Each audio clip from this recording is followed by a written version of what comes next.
in a series called Uncommon Influencers. And the deal behind this Uncommon Influencers series, frankly, is that God has called us as the church, as people of Jesus, to be influencers for Jesus. Now, a lot of times when we think about influence, we think about the person with the position or with the power or with the opinion. But what we've talked about every week is the person who influences for Jesus, influences people for Jesus as they serve people like Jesus served. That we aren't to be people who just simply leverage our power and our authority and our position, but we are to be people who are adding value, who are serving the world and the community around us, and by nature of adding value, we build influence with people. The people who are most influential in your life are the people who probably added the most value to your life. We could all say that's collectively true. But what happens is we're in this mini-series right now on resilience. Because for me, to influence anything means I'm trying to move something from point A to point B. And we talked about Newton's first law of motion, that an object at rest wants to stay at rest and an object at motion wants to stay at motion unless an outside force imposes that force upon it, which will always be met with resistance. In the influencing, it by nature creates resistance. And to be successful in the face of resistance takes resilience. And one of the things that all cultural commentators are all taking a step back and realizing is we as a people, as a country, and in fact, I would say specifically, we as churches, oftentimes don't have the level of resiliency we ought to. Now, here's the problem with resilience. If I'm being totally honest, I was thinking about this last week post-sermon. The problem with resiliency and being resilient is we all know someone who needs to be more resilient, but none of us think we need to be more resilient. Right? Very few people woke up this morning and they're like, man, dude, I am just weak, right? I mean, I'm like if I had one word to define myself, it would be a quitter. Like I just give up as soon as the opposition hits me. I'm just like, oh, whatever. I don't even want to do anything. I'm quitting. I'm constantly, not facing this sense of resistance. I'm not resilient as a person. Very few of us see that in the mirror. But for many of us, it's true. It just takes a little digging to get there. Let me just poke specifically at Christians for a little bit. How many of us have started to read the Bible in a year and quit after 90 days? Think about that. Like, I don't need necessarily more resilience, but man, life got busy. Like, I started with this spiritual objective. I started with this spiritual goal. I started with this spiritual thing that I was going to get to, this work that I feel like God was doing in my life and this thing that he had called me to, this kind of spiritual accomplishment. And I was working towards it, but then about 30 days in, 60 days in, 90 days in, I started to get behind a little bit and life got busy and exams happened and COVID happened. I mean, how are we going to do anything in COVID? Even though in COVID we normally have more time than we had before. It's a different sermon for a different day. But in the process, right, you started off with this grand thing, and it fell off. You started off and you were going to join a group, or you joined a group. You realized you had time. And so you started joining this digital Zoom group. And in the process of it, first 30 days were great, and the next 60 days were non-existent. In fact, we know this is true of group life just in general. When people join groups, we try to do our best to create something that adds enough value to the individual that they would want to come back, but inevitably, life gets busy. Projects come up at work. Things happen. And inevitably, we start off with great spiritual goals, but the normalcy of life kicks in. And we don't categorize that as resiliency. But let me ask you this.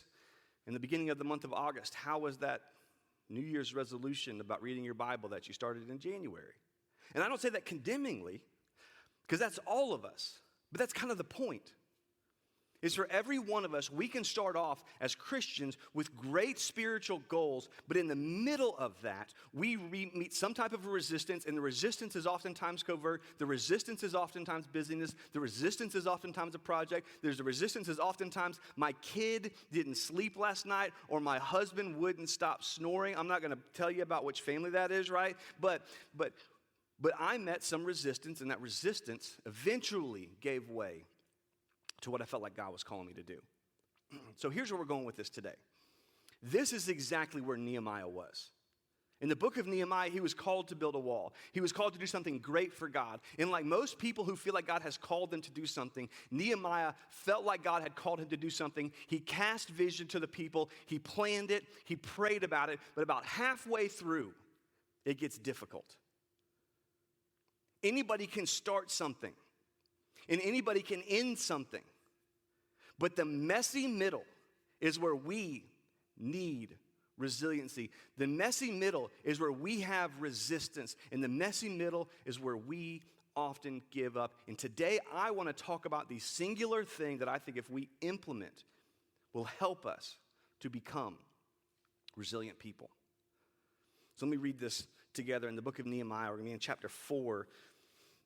We're going to start at verse 6, which is where we were, just to kind of give some context. He said, so we, this is Nehemiah talking about the whole group, so we built the wall, and all the wall was joined together to half its height, for the people had a mind to work. We talked about that last week, but in terms of progress report, they're about halfway there.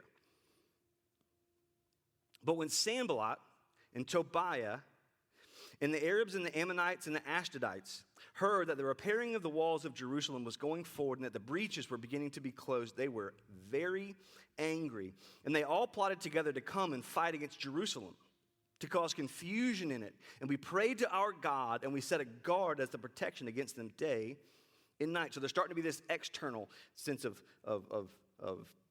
resistance. In Judah, verse 10, it was said, the strength of those who bear the burden is failing, and there is too much rubble. By ourselves we will not be able to rebuild the wall. And our enemies said, they will not know or see till we are among them and kill them and stop the work. And at that time, the Jews who lived near them came from all directions, so people coming from all directions, and said to us 10 times, you must return to us. You must return to us. And here was the problem, is there was this external existential threat, but internally there was this problem that they were halfway there. And the problem with halfway there is you still have a long way to go, but you're fatigued from how much you've done so far. This is why many of us who we know that God's calling us to overcome a particular sin in our life, we know that there's the sin of an addiction, there's the sin that I am facing a ton of pressure at work. And so every night, it's not that big of a deal, but every night what I do, because I'm facing so much pressure at work, is I have a tendency to go and to try to just take the edge off of that pressure by having a drink. For some of us, we try to escape that pressure through unhealthy vices like drinking or like pornography or like a whole slew of different things. And at some point, we make a prayer and we say a prayer to God, God, I'm going to stop doing that. God, I feel like you're calling me to stop doing that.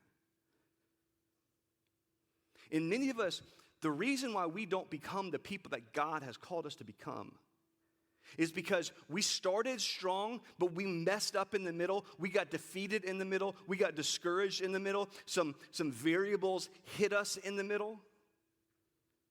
And in that messy middle, we were tired because of how much we had done. We were tired of fighting it because of how much we had done, but we knew we still had so far to go. And so Nehemiah faces the same problem that we face, just in a totally different context. That they're halfway done. They're tired. There's threats all around. And the tendency is always the tendency, which is the tendency to give up and to just go back to life as normal. We're going to read what Nehemiah did, which shifts the focus of how he addressed it. They said, you must return to us. So here's what they did. Verse 13. In the lowest parts of the space behind the wall, in the open places, I stationed people by their clans, and with their swords, their spears, and their bows. So Nehemiah sees the problem, and he begins to address the problem with the next reasonable step, with the next logical step, with the next thing to do, which is, okay, there's some threats. We need to make sure we're protecting against these threats. And I looked, verse 14, and arose and said to the nobles and to the officials and to the rest of the people, do not be afraid of them. In other words, I know that there's something deep inside of you that just you are scared and you are afraid that you don't have what it takes to make it to that goal, to that dream, to that objective, to kick that habit, to do that consistent daily reading, that consistent daily praying. I know that you don't feel like you have that, but the good news is this doesn't depend on you. Do not be afraid of them. Remember the Lord who is great and awesome. And fight for your brothers, your sons, your daughters, your wives, and your homes. Here's the entire sermon. We focus on the product of our obedience. Nehemiah and God calls us to focus on the process of obedience. We focus on the product, the end result, and as soon as I feel like that end result is no longer achievable, attainable, or at least achievable and attainable in the context, in the time frame, in the way that I thought that was going to be achieved, I all of a sudden lose sight and get tired. But Nehemiah was committed to the process, knowing that God was the only one who could bring the product, that his goal was to focus on the process in the meantime. You see, what happens in Nehemiah is there's this threat, and as this threat again is hitting, everybody's saying, what do we do? What do we do? What do we do? What do we do? What do we do? And many of us, we revert to one side or the other. We revert to, okay, I'm either going to do exactly and only what God's called me to do. I'm going to fight this battle, fight this battle, fight this battle, fight this battle. But we forget the Lord our God. Or we decide not to fight anymore and say, God, will you just deliver me from this? I'm done fighting. I'm tired of fighting. I can't fight anymore. But Nehemiah loved the process, and he was dependent on God for the product. Watch what continues to happen. Watch the recurring, repetitive nature of the language, that he did this practical and prayed to God for dependency. Did this practical and prayed to God for dependency. Continues over and over. Here's how the rest of this goes. Verse 14, I'm going to read that last part. Remember the Lord our God who is great and awesome, and fight for your brothers, your sons, your daughters, your wives, and your homes. When our enemies heard that it was known to us that God had frustrated their plans, we all returned to the wall, each to his work. From that day on, half of my servants worked on construction, and half held the spears, shields, bows, and coats of mail. And the leaders stood behind the whole house of Jerusalem who were building on the wall. Those who carried burdens were loaded in such a way that each laborer on the work with one hand held his weapon with the other. And each of the builders had his sword strapped at his side while he was built. He was committed to the process. He says, we can't ignore this threat. We can't ignore this existential threat, but we can't interface with that threat in a way that really causes us to be distracted from this work. That this is the process God has us to. Verse 20, in the place where you hear the sound of the trumpet, rally to us there. Our God will fight for us. I feel like about this point, there's got to be somebody in Nehemiah's team, as there probably is in every team, who's kind of the, skeptic, realist, who says, Nehemiah, I don't know if you just read your own verses right there or not. But you're calling us to carry these swords, to carry these shields, to carry this armor. And you're setting us up strategically in a way that if they attack, we will be ready for the attack. Nehemiah would say, yeah.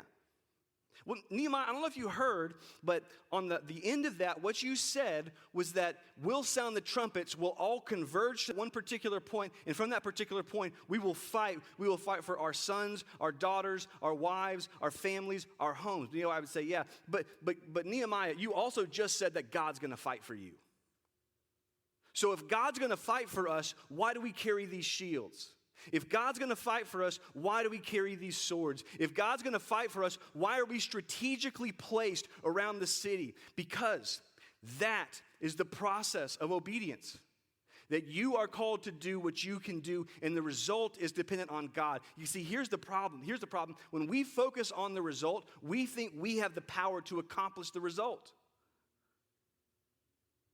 But it's the process that God is interested and engaged in. Let's take this out of Nehemiah for a second. This is what Jesus said. He's talking to some of his early disciples.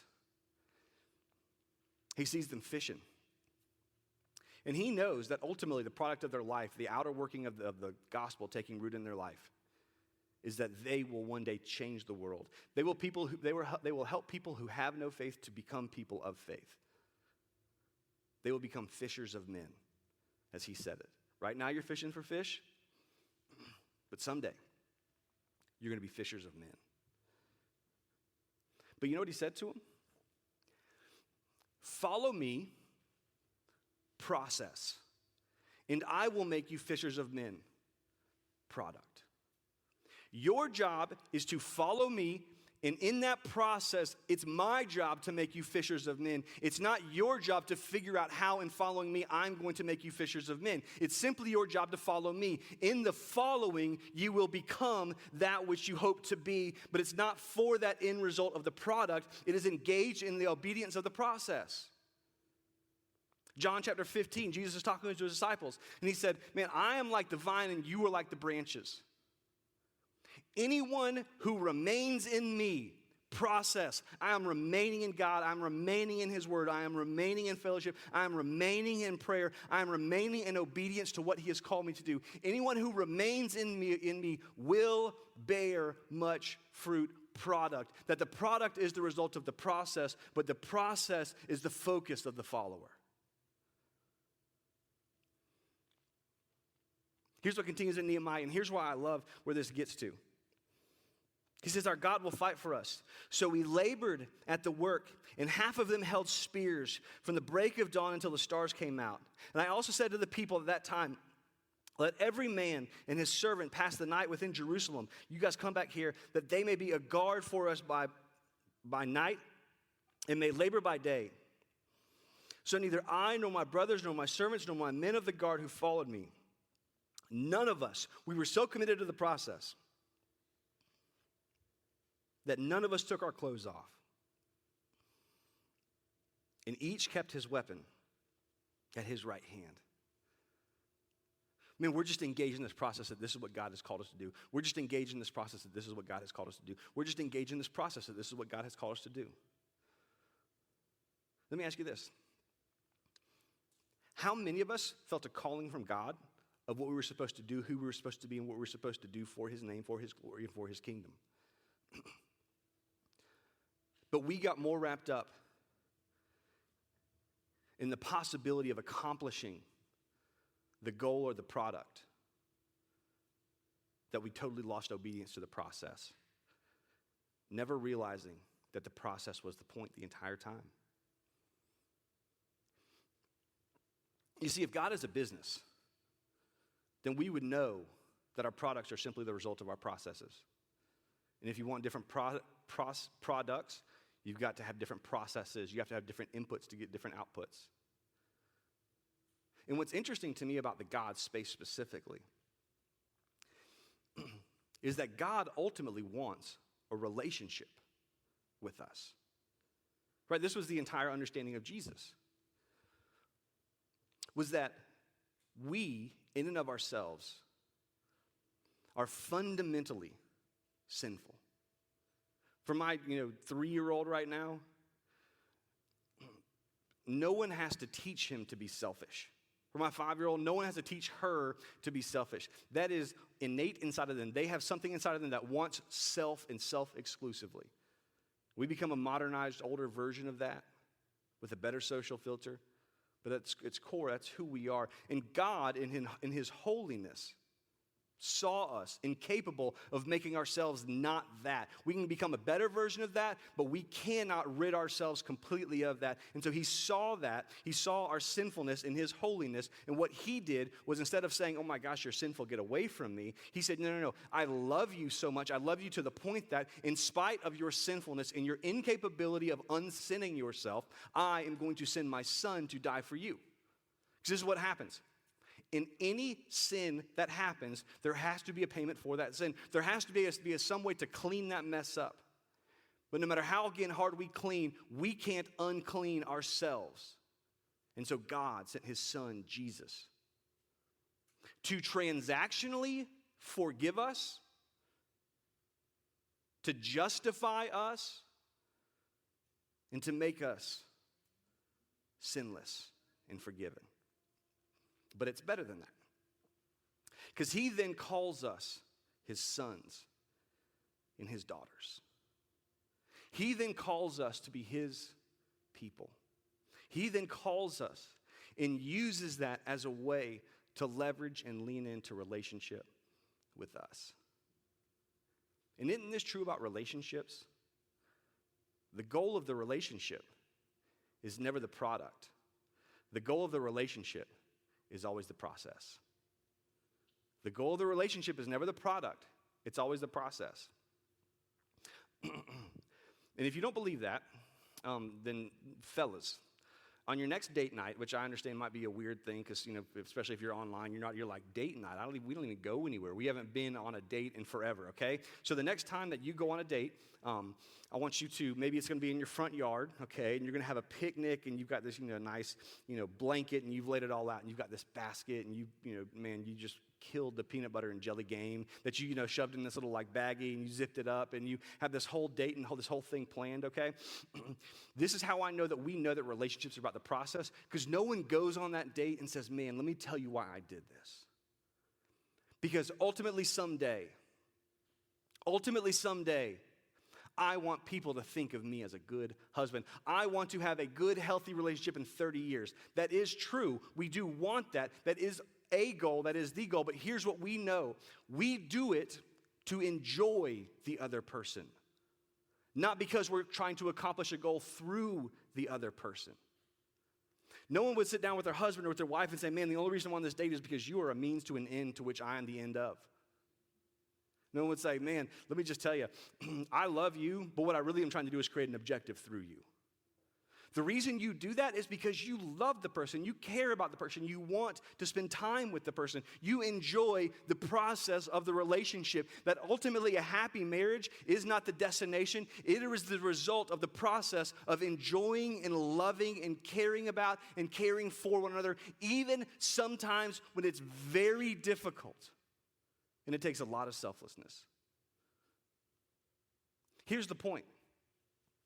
What if our level of resiliency was not about accomplishing something, but so deeply enjoying and loving God in the process that the goal was not to achieve, but the goal was to enjoy and engage God on a daily basis? That takes it from, I'm going to take this year and I'm going to read the Bible in a year. And as soon as I start to get behind in a way that I don't feel like I can actually catch up, I just kind of stop and I fall off. But if the goal is to enjoy one another, to spend time with one another, then what you do is you re-engage in that process. Again, husband and wife. I don't know anybody that set up New Year's goal. We're gonna go on a date night every single week, and you miss 3 weeks, and you're like, oh, no date nights for the year. Sorry, I know it's April, but I can't accomplish the goal. New Year's, resolution, it's done for. What do? You realize, oh man, I've neglected this. I care about you. Let's spend some time together. Here's all I'm saying. For many of us, we give up too much on the calling of God on our life. We give up too much of the calling of God on this season, simply because we fall in love with the product and not the process. We fall in love with a spiritual objective as opposed to spiritual obedience. We fall in love with enjoying the accomplishment more than enjoying the person and the person of Jesus and the work that he's doing in our lives. And let me just give you one quick tip kind of towards the end of this. What I've found true in my life is how I know I've made the transition from the process, or from the product to the process, to enjoying God in the daily of life, in the obedience of life, is when I inevitably fall short of what God's called me to and who God's called me to be. When that sin that I promised I would never do again, I re-engage in. When I'm at the point where I want to give up, when I'm at the point where I get frustrated, when I get to the point where I'm overwhelmed. And I made this declaration to God, but I have not lived up to it. When I fail, when I underperform, I do not say I have failed. I realize I have learned. It is a growth mindset that is wrapped in the process of resiliency. Because if I'm only focused on the objective, what inevitably happens is I've failed because I can no longer reach that objective. But if the goal is enjoying and engaging in the process, I have just learned something that is a great key indicator how to not fail again. That's a new guardrail in my life. That's a new thought in my life. That's a new thing I need to know how to jump back from and bounce back from. You see, again, we get so wrapped up and I can't achieve. What if those things that we're trying to achieve were never even the thing that God called us to achieve? It was just a result of the process, and we were engaged in the process, and God just called us to learn and be obedient to him in the process. So let me just make this real personal, because I know a lot of this has been kind of in theory. What's the thing for you that God has called you to do that you have given up on because you no longer think it's accomplishable? What's the thing for you that you know God has called you to do, that you have given up on, abandoned, and you might not even said it out loud. Like you haven't told anybody, you haven't told your accountability partner, you haven't told your community group, but deep down internally, you have given up on. And it's not because God has discontinued to call you towards that. It's simply because of the fact that you feel like that thing that God's called you to is no longer accomplishable, so you have no longer engaged in the process. You fell in love with the product, not with the process. You fell in love with the goal of spirituality and forgot the person of Jesus. What's the thing for you that God has called you to do that you have given up on because you no longer feel it's accomplishable? And what if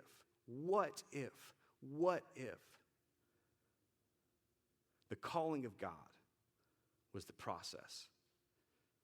Because Nehemiah realized, I'm going to focus on the process.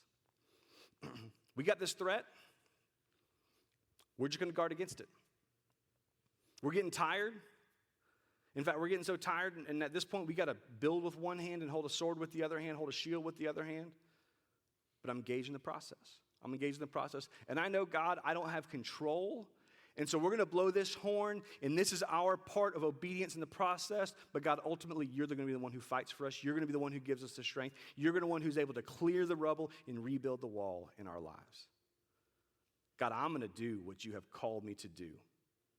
And I'm going to trust the product of that process to only you, which only you can do. Let's pray together. God, I pray that you would make us into a group of people who is more in love with you than the thing that you're calling us to accomplish. That we're more in love with obedience as a daily process, with enjoying you as a daily process, than we are of accomplishing the results of that process. God, we live in a world that's results-driven and results-oriented. But you have called your people to be obedient to the daily,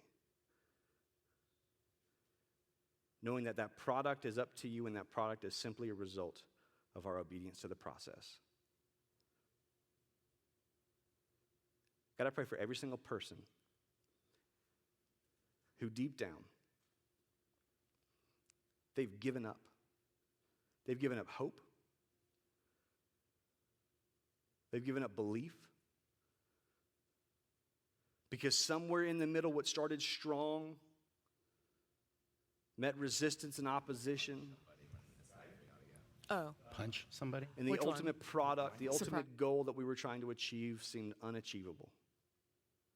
But God, I pray that you would help us to know you never called us to be the ones who make ourselves fishers of men. You simply called us to follow you. You never gave us the ability to bear much fruit. You simply called us to engage in the process of remaining in you. Help us to engage with you, to enjoy you, to spend time with you, to be obedient to you, Jesus. Because you gave your life not simply for a transaction, but for a relationship, and that is a relationship that we refuse to disengage from, no matter how unlikely the product seems. So would you help us simply on the things and the dreams and the callings that we have given up on because they no longer seem accomplishable? Would you help us to fall more in love with the process of following you every single day, King Jesus? And we are going to trust you to do what only you can do. And it's in Jesus' name we pray. Amen.